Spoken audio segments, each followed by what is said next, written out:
Then we take the fragility we have felt from the trauma we've experienced, and we turn it into an anti-fragile, powerful force of strength, commitment, dedication, and purpose. And when we do that, we find finally our center, and we finally find our purpose and our power. Any successful relationship starts with finding your center, the truth at the core of who you are. Only then can you develop the ability to truly connect with someone else. Concentric is about aligning with people who share a common center. This show gives you the tools and the skills to do just that through practical training, real-life stories and examples, and in-depth interviews with people who have taken this journey and come out the other side better for it. Welcome to Concentric. We're glad you're here. Welcome to episode 22 of Concentric. I'm excited to bring this episode to you. We really dig in this episode around this idea of trauma, which is something we've touched on in the past. This idea that, not necessarily big giant trauma, although that also applies to what we're talking about here today. But even the small things that we need to overcome in life. But unlike past conversations where Gary really focused on the getting past it and digging into the subconscious and that process a bit on what that takes and the importance of getting through that. He's taking it a step further here in this episode by showing us that it's not just a matter of getting past it. It can really be using it as a strength, not only, making the best of this trauma that happened in terms of, put a spin on it, or, okay, well, thank goodness, I went through that because now I know this or that, or thank goodness I was able to get past it, right? Like all of that. And that's that base level. Like, yes, get to that point. But sometimes going through this process, we can realize that we can use that trauma to be stronger than we would have otherwise, or to know, our life purpose when we wouldn't otherwise. It disturbed us so much, or the skills that we had to develop to get past that trauma or through it, even at a younger age, because we had to develop those skills just to kind of cope. Well, now they've become sort of a superpower. It's almost like they unlocked those powers within us, and we may not have otherwise known. And it's a little bit of, reframing for sure.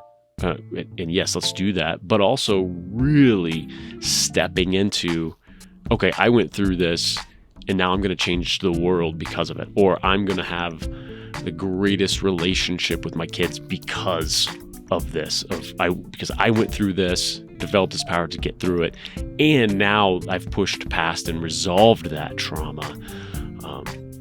Now I can have conversations and relationships and, do things out in the world that I wouldn't have otherwise. And I think that's so powerful. So you're going to love this episode so much. Let's jump in. Gary, how the heck are you? I am really good, my friend. How are you? I am doing well. I'm excited to jump in and record some more of these with you.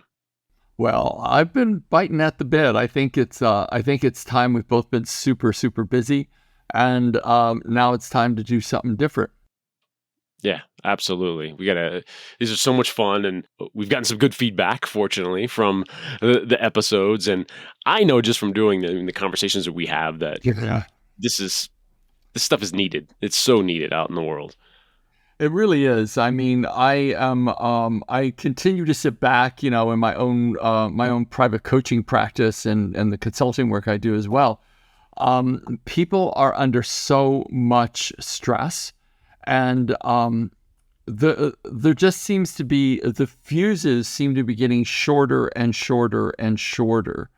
I know there was a mass shooting in New Mexico, and the governor of New Mexico, which I'm going to respond to her actually, the governor of New Mexico sent out a plea for people working with mental health to please contact their office because they are overwhelmed with the amount of of violence. It was someone on the freeway with a AR-15 just shooting cars as they went by and killed a whole lot of people.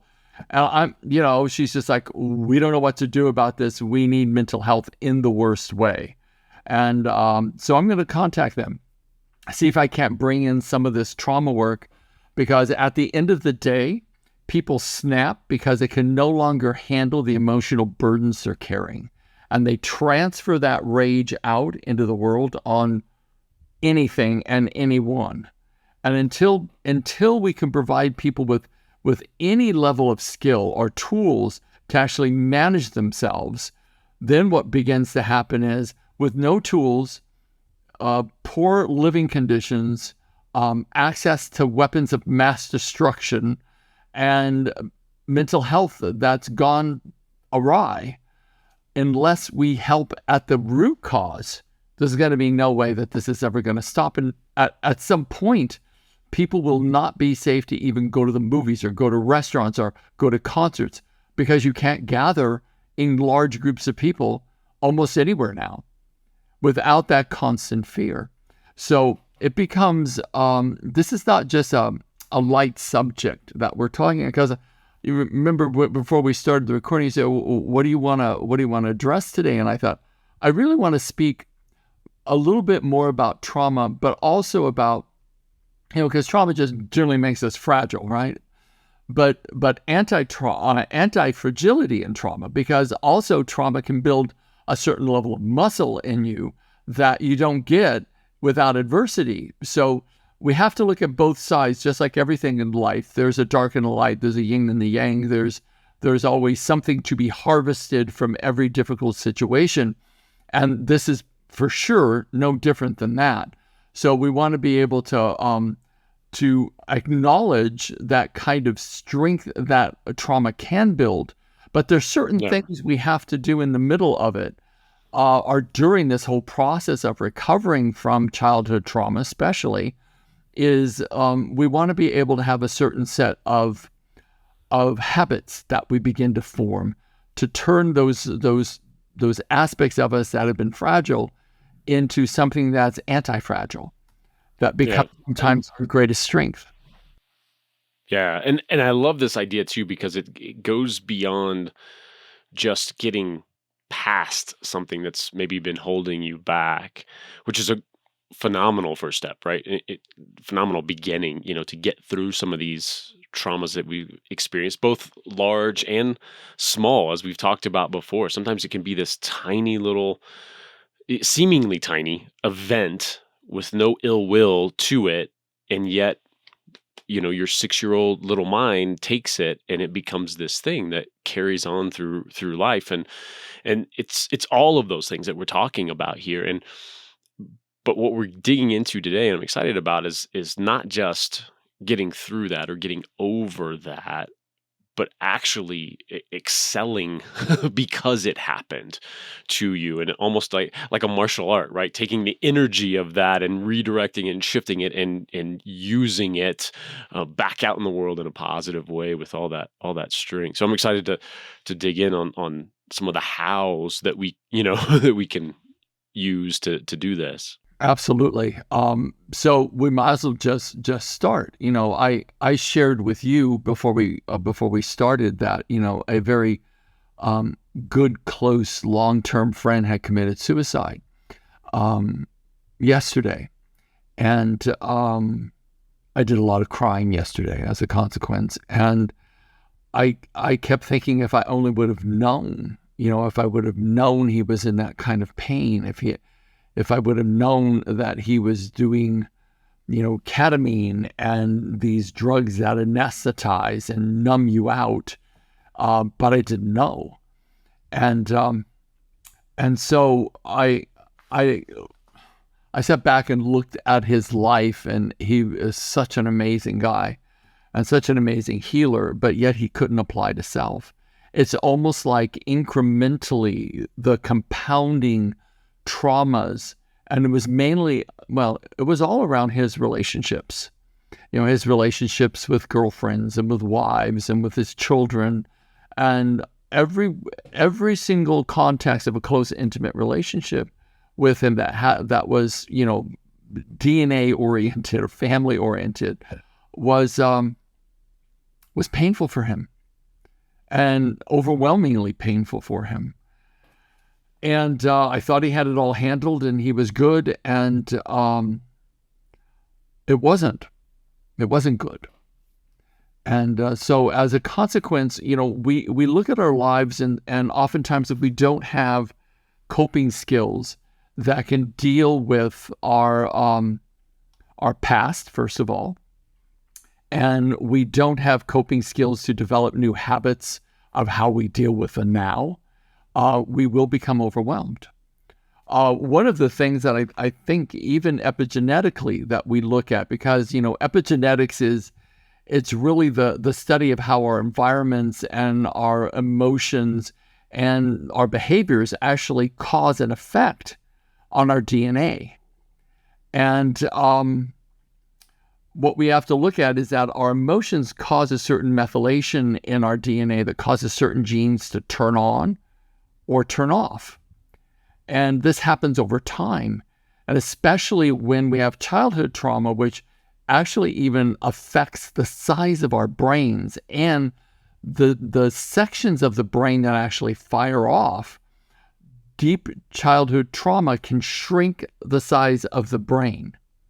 So when we start looking at and this is another thing, we start looking at the violence that's on the streets right now. It's like, how do we know that these people did not experience deep, profound childhood trauma, and just physiologically, their brains have shrunk to a point where they can't necessarily think through logically to the next level of what they need to do or habits they need to form. So, some of the most important steps to take is education on what trauma does to us, and then methodologies for how we start, helping that level of fragility expand into a more full functioning human being. So, I've talked about the trauma memory solution technique before, and I have, I keep coming back to that. There's other techniques that kind of bolt onto that as well, because trauma can be very pervasive and goes into not only the traumatic event itself, but all the compounding events that mirror that, and then the beliefs that develop from those core significant experiences. So there are a variety of different aspects that need to be bolted on to the trauma memory solution technique to make a complete intervention for the individual. And then next to that, after that, there has to be habits that are developed. And some of the habits I wanted to talk about that is anti-fragile is really looking at what are the things we have to do, because we all have trauma. People will say, "Oh, I don't have trauma." No, you've got trauma. They've actually proven that when we're infants, the expression on our mother's faces, but when we were pre-verbal, can cause PTSD in a baby's mind. So go figure that. It's like when I read that, I was like, holy moly. So we all have some form of trauma, either minor, major, acute, compounded. We all have it. So the thing that we have to begin to start looking at is this deep exploration and curiosity to answer this one question. How did I become me? Like, how did I become this guy who sees the world like he sees it, experiences the world, interprets the world like we do, and is it based upon the best thing we've been able to make up so far about life? That's what it's really based upon. But that's not necessarily reality. That's just the best thing we've been able to make up so far. If we don't have a growth mindset, and question, how many different ways can I look at this situation that would return me to peace, that would return me to my core? I was on a podcast as a guest the other day, and the podcast host asked me, what are the 3 most important things to create a dynamic life? And I thought, could you be any broader? And I said, spirituality, business, and relationships. And he said, well, why that? And I said, because we have to recognize that there's a light we carry. We're more than our bodies. We're greater than our thoughts. We're here to do something that no one else can do because they're not us. We have a certain range of relationships that we will participate in. Certain lives I think we're all meant to touch, hopefully be a great support for, grow from, learn from as well, but evolve. So we have to have a growth mindset. Part of that growth mindset is establishing your spiritual path. It may be a religion. It may be sitting in the woods alone in prayer or contemplation or admiration and gratitude. It could be watching a sunset. It could be any number of things. Whatever it is, your self-defined, personally, I think our relationship with whatever we're calling the Creator is quite personal and very private. So when we start looking at developing that becomes a sheet anchor for the tumultuous times that life brings us. Then when we look at business, if we don't sustain ourselves, because business success is always a reflection of our self-esteem, how we feel about ourselves, who we are, how we view ourselves, what we feel our contribution has to be. Our work ethic is part of our strength and our mindset, as well as our self-respect. So business is about really an external demonstration of who we are. Whenever I go into organizations and, the CEO or the executive team will go, we don't know what to do with the culture. How do we improve the culture? I said, improve yourselves. The culture is an extension of your thought forms. They're an extension of your values. They are an extension of how you behave and treat others. If you do it, they'll follow. If you're inconsistent or incongruent in the culture you say you want, or do you just want a great culture for profitability? Or do you want a great culture because you want your team members to be happy? Do you want to pad your pockets and say you have a great culture? Or do you want to actually be authentically living as an example of those qualities and those values? And that within itself will create a great culture because people will model you. So business is about an extension, a manifestation of our thoughts in here and the expression of our hearts. And of course, we have to have command over our particular industry, right? I'm not suggesting we just show up and it's all rainbows and unicorns. We hold hands and say kumbaya. No, but this is the subtle part of business. Then the next is our relationships, which is, if those are broken, we carry that as a constant burden with us. I don't know about you, Jason, but for me, whenever I've had a broken relationship that I can't resolve, it eats at me like a termite on a piece of wood. I have to have my relationships in resolution, and when they're not, it's extraordinarily mind-consuming. So our relationships play a huge part in our overall happiness, and there's systems for all of that.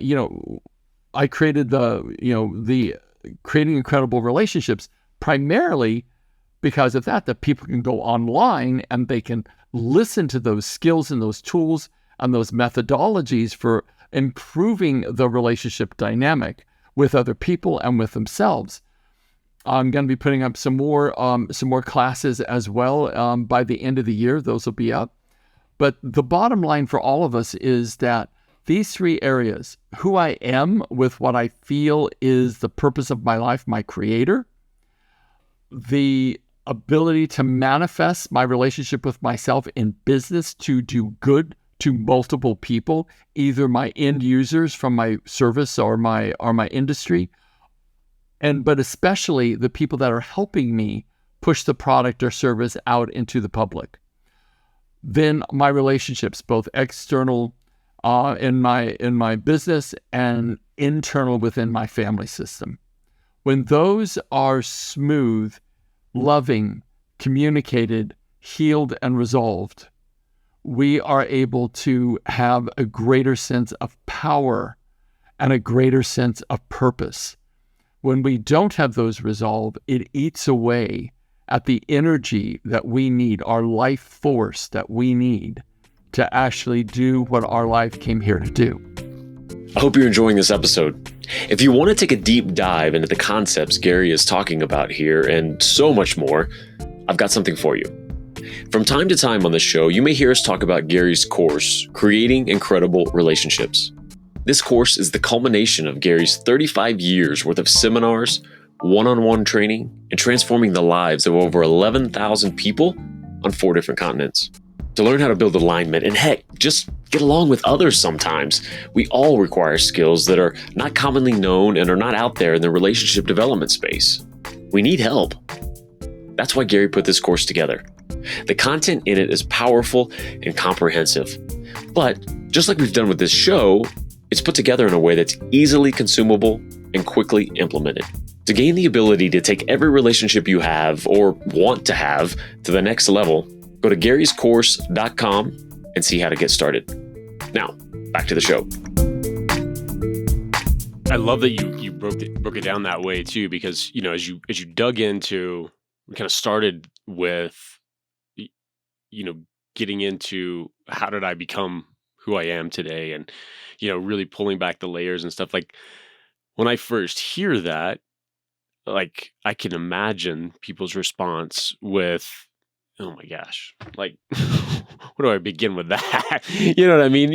You're 30, 40 years old and like, okay, where do I start with this? Right. And now I've got to just like crumble everything down to its to the studs, right? Like to the core, and start over. And you've already given us some tangible ways to now, take even those 3 areas, and you can break down all your different areas and break down your relationships even from there. But it helps to have those action. Okay, here's how to analyze these things. It isn't just, well, now you need to go sit on a mountaintop and think about your life and how you did it and why you're here, like that for 4 years and figure this out. But you can get quiet for a little bit every day. You can go through, what are my values? Go through like, oh, what's feeling off right now? And I like that you've started to give us those those tools, because in getting back to our core topic of this, of not only getting past trauma, but now feeling the strength, that this leads us into some of that how, when you can break down your life into these areas and you start to shore them up and strengthen in each area. I think that's really helpful. Well, it is. It's I wanted to just present what the big question is. Like when we know that we can operate our own ways that we perceive, that we can literally improve the interpretation of what's happened to us into a strength rather than into something that makes us fragile. We have choice now that literally the generations before us did not have. And so this is the point of, I think, for me anyways, where I'm devoting the rest of my life to, is getting this information out in a solid, learnable format. So people will then have a choice that they can take this information and improve literally every area of their life.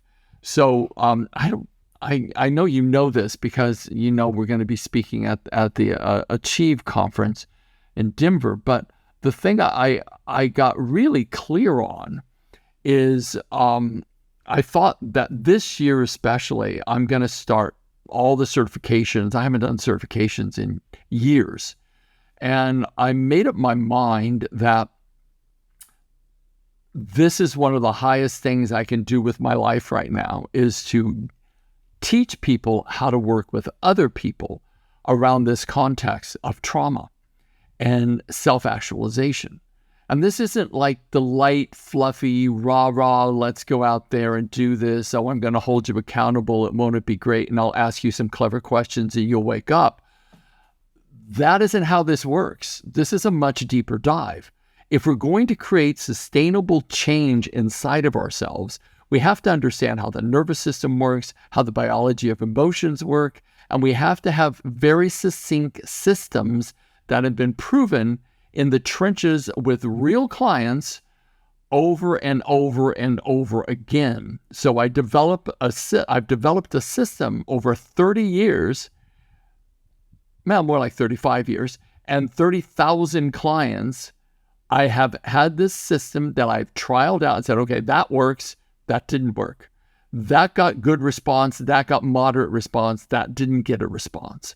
When I see clients shift and change, I go, okay, let's write down what I just did, keep it in a file, go back, hone it down, create a process out of that, and let's trial it again. And then I trial it again. It worked again. I'll trial it again. It worked again. And then I'll know that's solid. That's solid. So what I'm doing now is taking how I have developed these processes in literally the laboratory of 30,000 clients over a 35-year career, and I've broken it down into a system on how to help people help themselves, number one, then how to help people help others, number two. And as far as I'm concerned, you can't help anybody until you've helped yourself. You can't travel down a road or lead anybody down a road you haven't traveled yourself. So this becomes a task. It's sort of a passion project for me. This is what I'm going to do till I take my last breath. I'm going to train people how to work with other people so that we can begin to start minimizing the trauma out there and begin to start maximizing our purposes. And one of the things that I realized was that there were certain things, because I had a very traumatic childhood. And what I understood about what happened to me, because I survived it, and, I did turn into a massive drug addict. I did go agoraphobic where I couldn't leave my house for a year. This is when I was quite young, like, 17, 18. And I was just fresh out of high school and I was a dumpster fire. And what I realized was some of the key components that had to happen. I had to have a mindset for growth. I had to have a spiritual connection of some sort, which luckily I found. I began to start looking at what is my purpose? What is this driver in me that I need to awaken inside of me? And that really happened when the AIDS crisis hit. When the AIDS crisis hit, sometimes what begins to define your purpose is what you find intolerable. And what I found intolerable was the inhumanity to man. Intolerable. What was occurring in at the very beginning was they were talking about concentration camps. Anyone infected with AIDS, if a mosquito bit them, they'd transfer the AIDS to someone else. So, it's like, let's lock everybody up and quarantine them. But that never happened, thank God. But what did occur was a lack of funding for any research. For years, there was no funding from the Reagan administration, zero. And so, of course, it just spread and spread and spread, and millions of people died. A horrible death, like perfectly healthy. 3 months later, a skeleton and dead. So I began this process of saying to myself, first of all, we need education. So we organized, an educational format for people trying to find out what it was, legislators from Sacramento, immunologists from all the major hospitals, and we did open forums. The next thing I kept thinking was then, how do we help and support that community who will be dead in 3 months? How do you do that? So we started the Course in Miracles, which is the mystical teachings of Christ. We started the rebirthing program, which helped people release emotions. That wasn't enough. So I started studying if people are going to make change really fast, they're going to make change at the subconscious level, not the conscious level. We don't have time for talk therapy in that case. What we need to do is we need to find out how to shift them at the deepest possible level in the quickest possible manner. So I spent the rest of the 10 years in that community studying neurolinguistic programming, hypnosis, anything to work with the subconscious mind. I traveled all over training with indigenous elders, trying to figure out what were their particular methodologies for creating change, because they knew how to work with the subconscious. And out of that came this work. So what we need to do is, first of all, have this growth mindset. Be very curious. Look for the skills that are going to give you the deepest change, the fastest, that's going to literally affect the way you think, the way your emotional states are, so that your DNA epigenetically begins to shift on the right genes in your DNA strands so that you have more possibility. We have a redundancy of 10 to the 11th power of neurological connections. Remember when I said your brain actually shrinks from childhood trauma? Well, it can also begin to expand again and create new neural connections. It is reversible, but we have to begin to start creating the right emotional environment inside of ourselves to do that, which means we have to change our thinking. We also require to, I know it's going to sound a little odd, very obvious, we have to get really good sleep, because that is the time that we restore our bodies. If we have been dragging around these unhealed issues from our past, then we have to allow our body to rest and get good sleep. We have to input into ourselves powerful, inspirational information. So read great books, listen to inspirational podcasts, don't watch the news. Limit the amount of fear that you let be programmed into you, and build up your sense of purpose. And that will begin to start strengthening the core. Now, if you have a growth mindset, you're already on to, okay, I'm going to do that training and that training and that training because I need to align my values. I need to release the obvious big traumas in my past. I need to change my limiting beliefs into something powerful. I have to look at transforming my language, because language creates our reality. So what are the skills that I need to add on to me to actually actualize this part of myself so I can have more mental emotional management? And then on top of that, we have to actually create a network of supportive friends.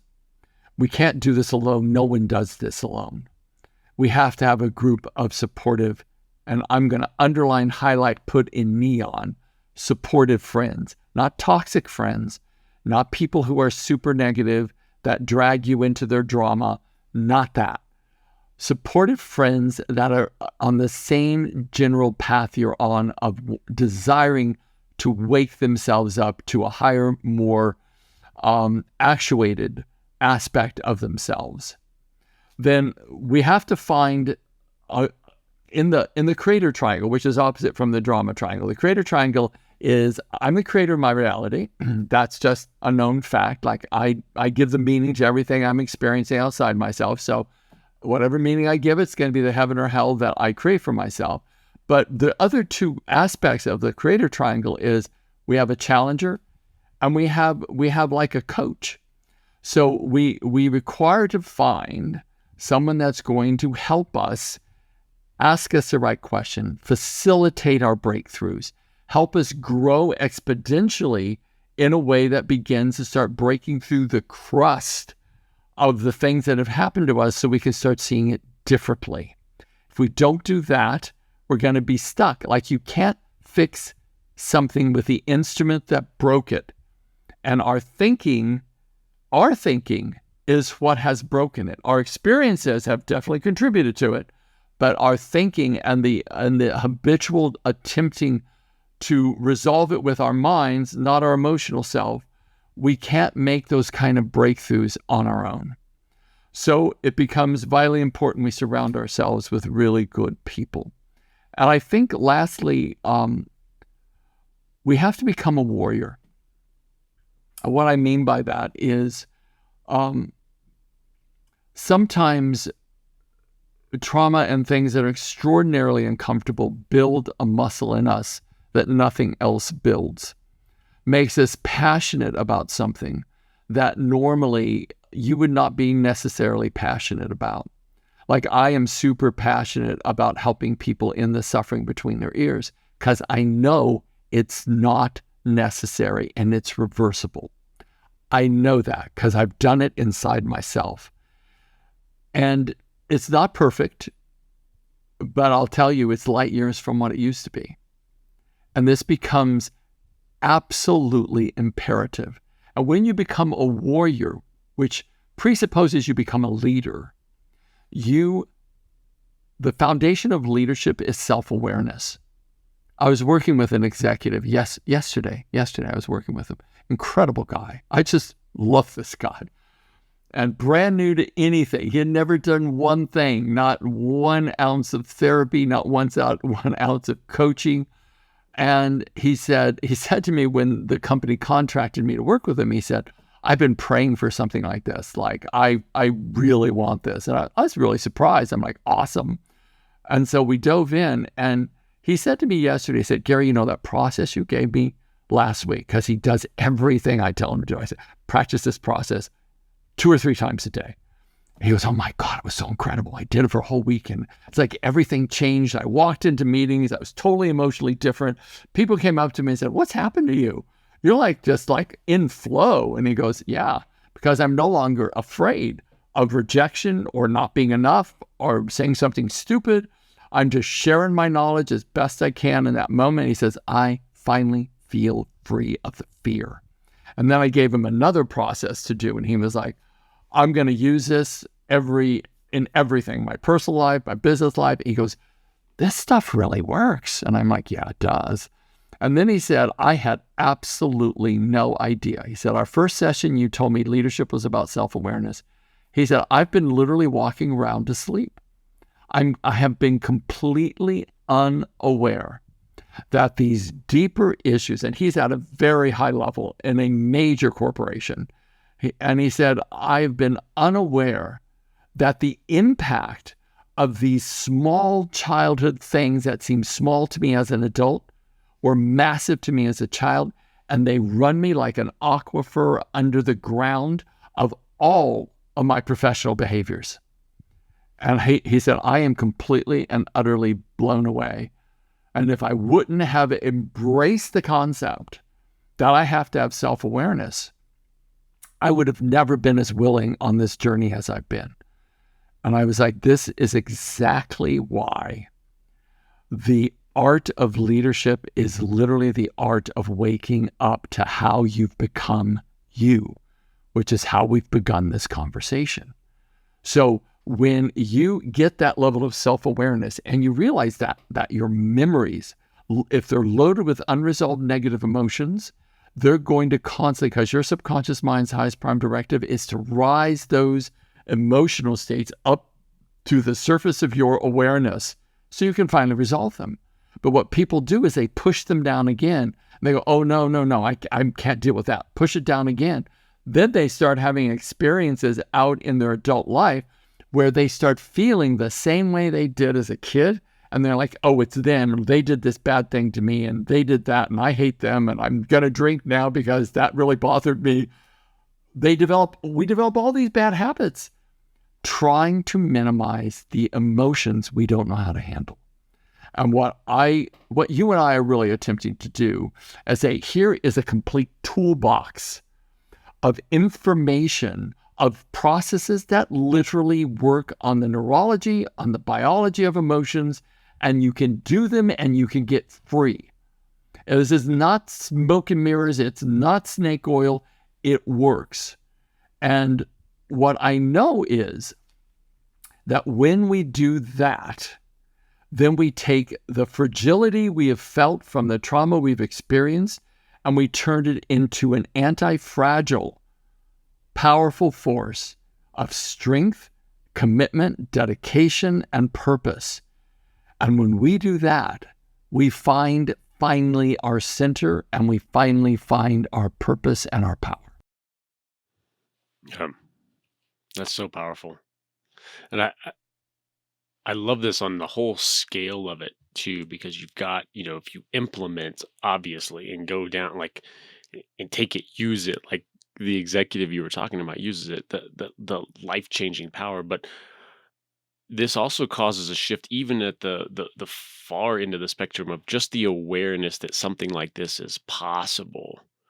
That can get somebody through another day and another, like, oh, that aspect of like, oh, there's hope here. There's something, there actually is a solution. I don't even know what this is that I'm going through, but maybe there's an answer and they can go down that path and find it. Yeah, it's so important. I mean, I just got done doing the Ultimate Mindset and Coach Intensive, which I'm going to start again at the end of July. But it's a group coaching / personal development training that I'm sharing a lot of these tools, and we're doing group processes as a group, and people had huge breakthroughs. And if you're in a space where you feel like, I just really need some support right now, I need some tools to learn how to work with myself, that is a low ticket item that gives you 30 hours of training, like 30 hours of coaching. You would normally have to pay like $12,000 to enroll me one-on-one for 30 hours. And this is, I think it's like $1,400. It's like just a drop in the bucket compared to what I would normally charge. It's the best way to start this kind of process. People can click onto the website, which is www.peopleistic.com. And all the trainings are up. You'd have to look under certification tabs, and then there's another tab for coaching. And you'll see the Ultimate Mindset under coaching, and you'll see the trauma solution certification of the certifications, and you'll also see the virtual coach certification, which is a huge body of information where I train people how to coach like I've coached over the last 30 years. So I want to duplicate this work out there. I've got coaches out there making 6 figures right now because they get results. And the best advertisement you could ever have is that you get results and you change people's lives in your sessions. And then you just get a ton of word of mouth referrals. So all that's available to people. This whole aspect of how society is becoming quite a bit darker, and how the light has to rise exponentially along with it. So this is my little piece of brightening up the light so more people can understand they have massive choice. And if it's part of other people's purposes to contribute that and to help other people with these kind of tools, then come on board. We're looking for you, because I'm looking for the light workers right now that are willing to say, yeah, I want to be as effective as I can possibly be with folks. And I want to come to the party and learn. And then we have a pretty powerful force for good. Absolutely. Love it. I think it's a good place to wrap up. I encourage people to check all of that out. And it's one of the things I love so much with all of this is that ripple effect, because we need that positive ripple effect out there for sure. Well, you and I are like brothers from another mother. We have very, very similar values. So it's always such a pleasure to be with you and to have these levels of conversation. So thank you, Jake. Thank you, Carrie. And we'll see you all next time. Bye-bye. Thanks for joining us on another episode of Concentric. If you enjoyed this episode, we'd certainly like a great review from you on your favorite podcasting platform. But more than that, what really makes a difference to a show like ours is a recommendation to someone who would love this show like you do. Word of mouth referrals to your network and your podcast devouring friends is incredibly helpful to the growth of this show. For episode links and info, go to concentricshow.com. Thank you so much, and remember to keep building alignment to build a better life.